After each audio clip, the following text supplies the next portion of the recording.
Yo, what is going on, everyone? My name is Nick, or the Notorious Fantasy, and in today's video, I'm going to be bringing you guys the biggest bust per round in the first couple of rounds of the draft, the first 5 rounds of your 2020 fantasy football draft. Now, these guys aren't necessarily going to be busts, but they're just picks that at the value just really are not worth picking in the given round where they are going right now based on ADP. So before we get into the video, I'd like to ask you guys, could please go down below and click that subscribe button. It's free, and I produce content every single day to help you guys win your 2020 fantasy football championship. And while you're down there, please make sure to check out my draft guide. I got tons of stuff on there to help you guys win your 2020 fantasy football championship, even more than what is on the YouTube channel. So let's get right into it. Biggest bust per round, or biggest player to avoid per round in your 2020 fantasy football drafts. Coming in here with the first round, I'm going to read off all the players going at the ADP right now. This is Yahoo's ADP of the first round, and then I'm going to talk about the player that I think is going to be the guy that you're going to want to be avoiding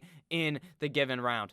First round ADP goes as follows. Number 1 is Christian McCaffrey. Number 2 is Saquon Barkley. Number 3 is Ezekiel Elliott. Number 4 is Alvin Kamara. Number 5 is Michael Thomas. Number 6 is Dalvin Cook. Number 7 is D-Rock Henry. Number 8 is Devante Adams. 9 is Joseph Mixon. 10 is Tyreek Hill. Number 11 is DeAndre Hopkins. And number 12 is Nicholas Chubb. So my avoid for the first round is going to be DeAndre Hopkins, and I'm going to go on about his stack, but the main reason why is actually because of where he is going. He's coming off the board as the 4th best wide receiver in fantasy football, and I just don't believe that is going to be true. While I haven't ranked as wide receiver around the 5-6 range, I actually would not be surprised if he fell outside of the top 10, and I personally just do not believe that he is worthy of a first round pick at all, going ahead of guys like Julio Jones, who's just a super duper safe pick this season. So DeAndre Hopkins right now, FFPC ADP is coming into the second round, but here on Yahoo, he's a first round pick, and in a lot of drafts, you're seeing him come off the board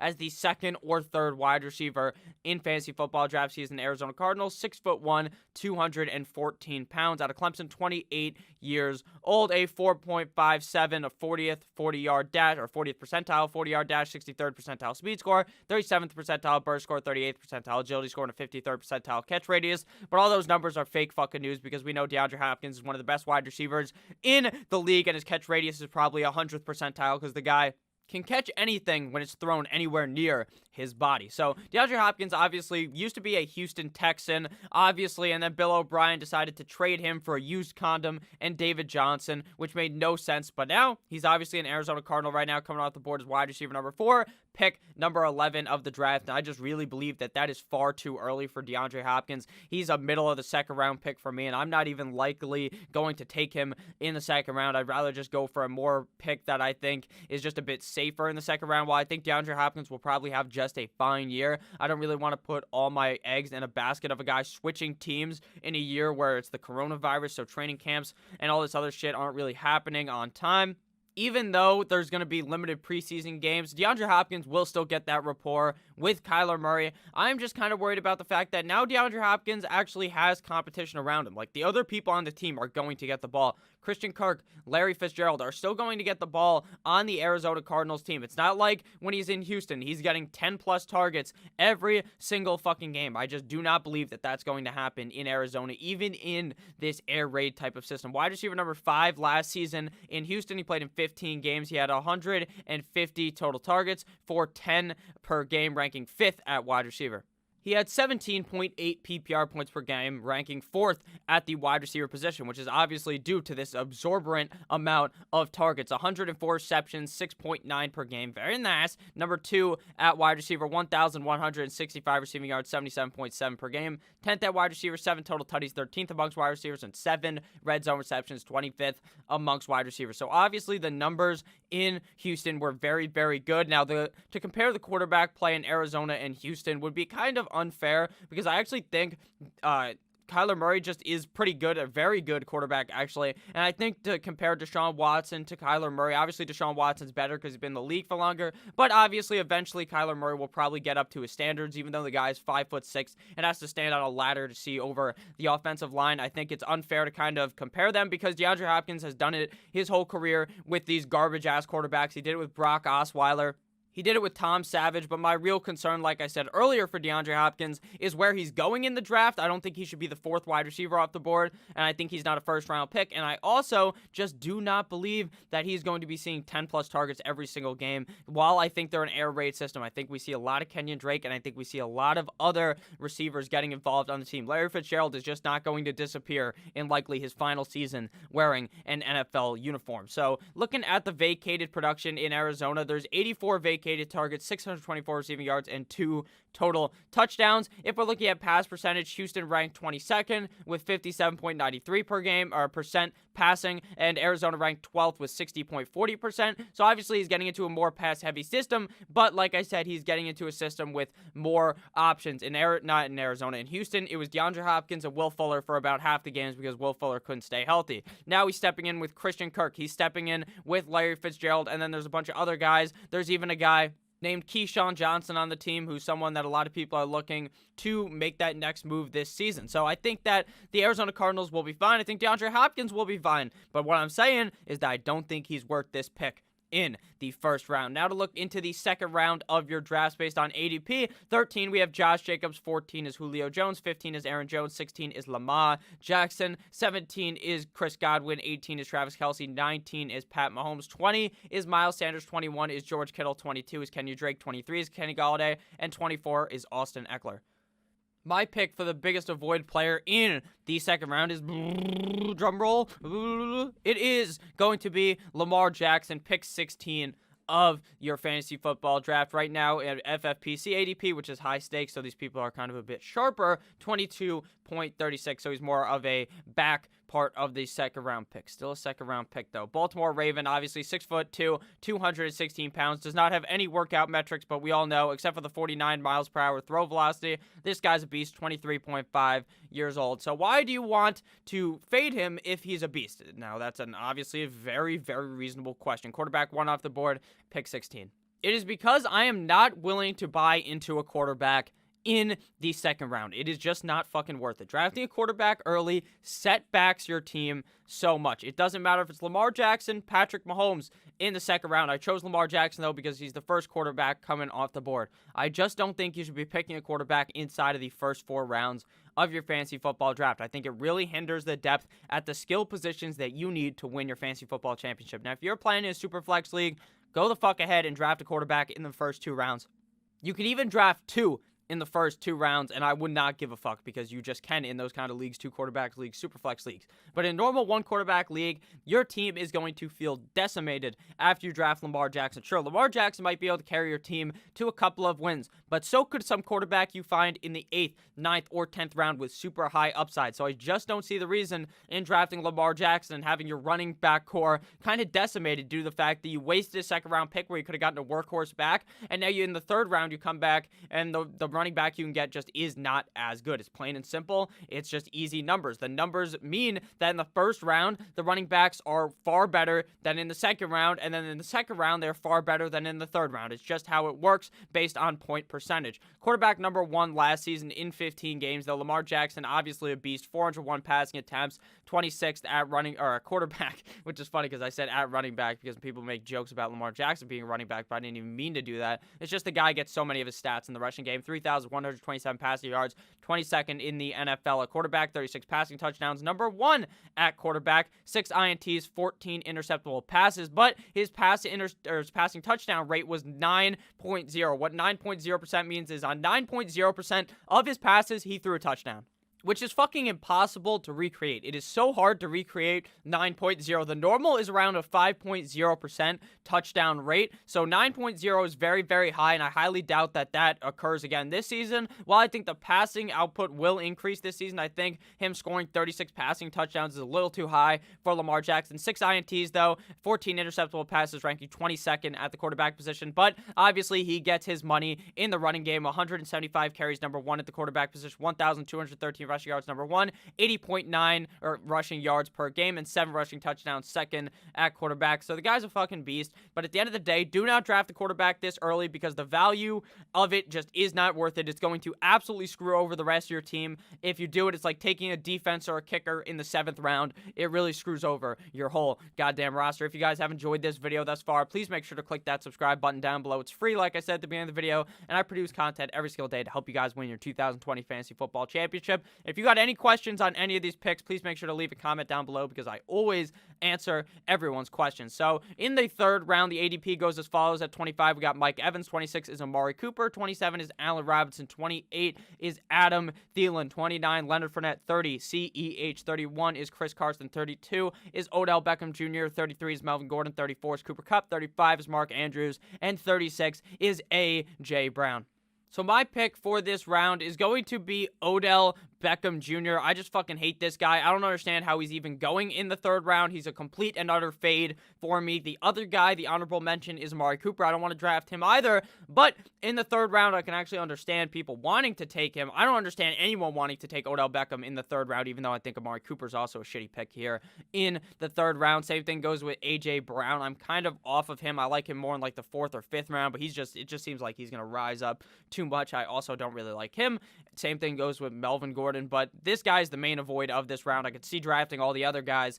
Odell Beckham Jr., this guy is a freak athlete, though, but he's just not very good. Cleveland Brown, 5'11", 198 pounds, 27.7 years old, out of LSU, 86th percentile 40-yard dash with a 4.43, 69th percentile speed score, very nice, 78th percentile burst score, 98th percentile agility score, and a 95th percentile catch radius. All of that is very true. The guy is an amazing athlete. The guy has amazing hands, but it just doesn't fucking matter. Odell Beckham Jr. ADP right now, wide receiver number 12, pick number 32. So wide receiver number 25 finished last season in Cleveland, 12.6 PPR points per game, 31st at wide receiver, 16 total games he played, and still couldn't be a top 20 option. This guy was being drafted as a top 12 wide receiver last year and failed you. So why is he not going to fail you this year? It makes no fucking sense. 133 targets, 8.3 per game, 12th at wide receiver, 74 receptions, 4.6 per game, 18th at wide receiver, 1,035 yards, 64.7 per game, 23rd at wide receiver, 4 total touchdowns, 51st amongst wide receivers, and 5 red zone receptions, 42nd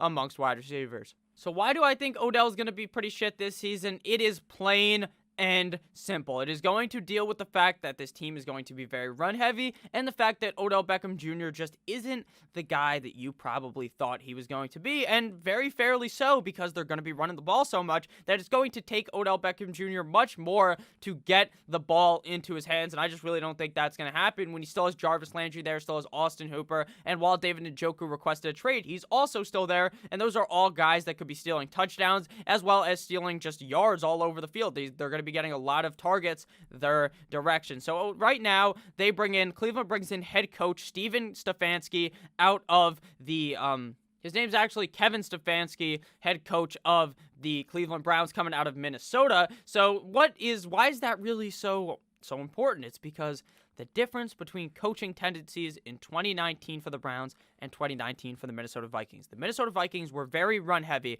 passing at a 51% clip, 51.70% of the time, ranking 29th in the NFL. And the Browns last year under Freddie Kitchens passed the ball 59.61% of the time, ranking 18th in the NFL. So why is that so important? It's because the Minnesota system is going to fly into the Cleveland Browns. They're going to try to run the goddamn ball down their opponent's throat, and they can easily do it with Nick Chubb and Kareem Hunt in the backfield. So why would you think that they're going to even give the ball to Odell Beckham Jr. as much as it was last year? They were the 29th least pass-heavy team. They were the 29th in pass percentage in the NFL last season in Minnesota, and the Cleveland Browns were 18th. They were smack in the middle of the NFL pretty much, and Odell still couldn't fucking produce. So if he's going to be getting less volume, how do you expect him to produce more? It makes no goddamn sense to me, so I'm just fading Odell Beckham Jr. It makes no sense that anyone is even on him. If you are on Odell Beckham Jr., please explain down below why you think Odell Beckham Jr. will be good, and don't tell me it's because the guy's super talented, because what overcomes the talent is actually the system that the guy is put in. So now coming into here is the 4th round of the draft. We have just one more round to go after this.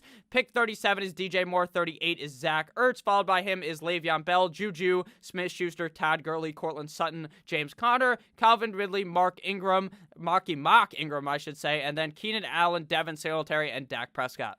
Honorable mention for the pick I'm really avoiding in this round is going to be Cortland Sutton, pick 42. I just think there's going to be too many cooks in the kitchen in Denver for Cortland Sutton to really have a good season like we saw down the stretch of last season. I think Cortland Sutton is a tremendously talented player, but I think, like I just talked about, the system is not going to be there. The passing work is just not going to be there for Cortland Sutton. So my pick is Devin Singletary, pick 47, running back, numero 22. And FFPC ADP is going as pick 54. 5'7" Buffalo Bill, 203 pounds, 22.9 years old, a third-round pick. 40-yard dash is 28th percentile with a 4.66. 15th percentile speed score, 46th percentile burst score, 18th percentile agility score, and 11th percentile bench press. So why do I not like Devin Singletary? Well, it's plain and simple. They brought in running back Zach Moss to sniff behind his ass and try to potentially put them into a split like you've never seen. They are going to be doing a Mia Malkova-esque split all over your goddamn team. Just think about it. They're probably going to... Devin Singletary is talented, so he's probably going to get the ball 55% of the time. The other 45% is probably going to go to Zach Moss. Last season, Devin Singletary, running back number 32 in 2019, playing 12 games, but he only started 8, so he was very good when he was playing. So I'm not going to judge the fact that I don't think he's very good. I'm just scared that they brought in another guy behind him, and going in the 4th round just makes no sense for Devin Singletary. 151 carries, 12.6 per game, 29th at running back, 775 rushing yards, 64.6 per game, 24th at running back, 42 total targets, 3.5 per game, 33rd at running back, 29 receptions, 2.4 per game, 37th at running back, 194 receiving yards, 16.2 per game, 43rd at running back. Red zone touches are 21.7 per game, 42nd at running back, and total touchdowns were 4, 42nd at running back. So if we look at the splits from last season, Devin Singletary got 49.5% of the snaps with 540, and old man Frank Gore got 381 snaps, 35.9% of all snaps. Now, old man Frank Gore is not the same Frank Gore he used to be like fucking 30 years ago when he started in the NFL. Frank Gore is still good, but Devin Singletary was obviously better than him. But is Devin Singletary better than Zach Moss is the real question. I'd say they're probably both pretty fucking good. They both have similar kind of skill sets, but Zach Moss is going to be the bigger back. He's the guy who's going to barrel into the fucking end zone and steal Devin Singletary's touchdown work. If you expected him to score a bunch of touchdowns, I would take that back. And you also kind of have to regress that too, because Josh Allen is going to steal like 7 of them every single year because the guy's like 12 feet tall and just easily hops over the line, just goes boop and taps that shit over the end zone and scores the touchdown. So I don't think Devin Singletary is a bad player, but I think he is in a bad situation. I don't think Devin Singletary is poised to succeed this season in 2020. Now into the 5th and final round of the draft that we're analyzing. We're obviously going to do this again, but for the later picks, David Johnson starts off the 5th round. At number 50, we have Tyler Lockett, followed by Jonathan Taylor, T.Y. Hilton, Darren Waller, D.K. Metcalf, Baby Chark, Baby Chark, Stephon Diggs, Kyler Murray, Robert Woods, Devontae Parker, and Russell Wilson. Honorable mention goes to T.Y. Hilton. I made a do not draft wide receiver video a couple days ago, and he is in that. Yesterday's video was the opposite of this video. Instead of busts, it was guys that I'm really trying to target in those first 5 rounds of the draft. My pick for the 5th round is my own Miami Dolphin, Devontae Parker, pick 59, wide receiver, numero 26. Devontae Parker, 6'3", Miami Dolphin, 209 pounds, 27.5 years old. The guy's been in the league for a zillion years. Finally figured it out last year. Finally did something. 80th percentile 40-yard dash, 4.43, 89th percentile speed score, and a 69th percentile burst score. Very nice. So Devontae Parker's stats last year were very, very good. Right now, coming off the board, like I said, wide receiver number 26, pick number 59. Wide receiver number 11 in 2019, playing in all 16 games. Finished with 15.4 PPR points per game, ranking 14th at the wide receiver position. Had 128 targets, 8.0 per game. 13th at wide receiver, 72 receptions, 4.5 per game. 20th at wide receiver, over 1,000 receiving yards with 1,202 receiving yards, 75.1 per game. 4th at wide receiver, 8 red zone receptions. 18th at wide receiver, 9 total touchdowns. 3rd at wide receiver, and a 21.1% target share in the Miami Dolphins offense. 33rd at wide receiver. So why don't I like Devontae Parker? For starters, I just don't like where he's going. The 5th round, to me, is a bit too early for Devante Parker, considering I feel like he's just going to be a fine wide receiver this season. I don't really see an immense amount of upside due to the fact of what happened at the end, or at the beginning of last season. So Devante Parker broke out at the back half of last season. That's also when we saw Mike Gesicki do good. Now, why is that, Nicholas? That is because Preston Williams ended up getting hurt. In split for Devante Parker is the first 8 games of the season on the left side of your screen when Preston Williams was healthy. He was averaging 9.75 PPR points, or half PPR points per game, and 11.5 PPR points per game when Preston Williams was healthy.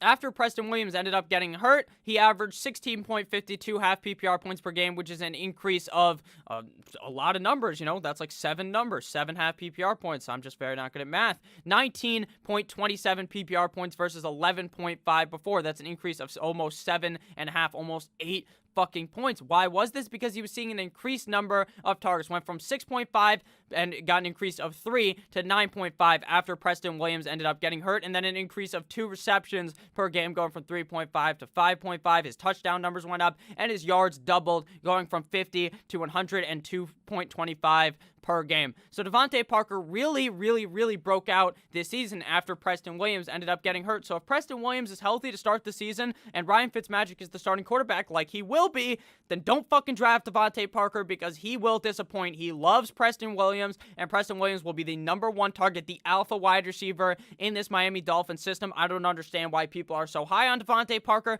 Maybe it's because they only watched the last 8 games of the season, or maybe it's because they've never seen this stat that is on the screen right now. This should prove to you not to draft Devante Parker in the 5th round, and I hope that I got that into your brain. So if you ended up enjoying this video, please make sure to slap that subscribe button down below. I produce content every single day to help you guys win your 2020 Fantasy Football Championship. So let's all eat that W together like our name was famous, Jameis Winston. I love each and every single one of you motherfuckers, and I'll see you guys tomorrow with yet another banger of a video. Have a great rest of your guys' day. Good boy.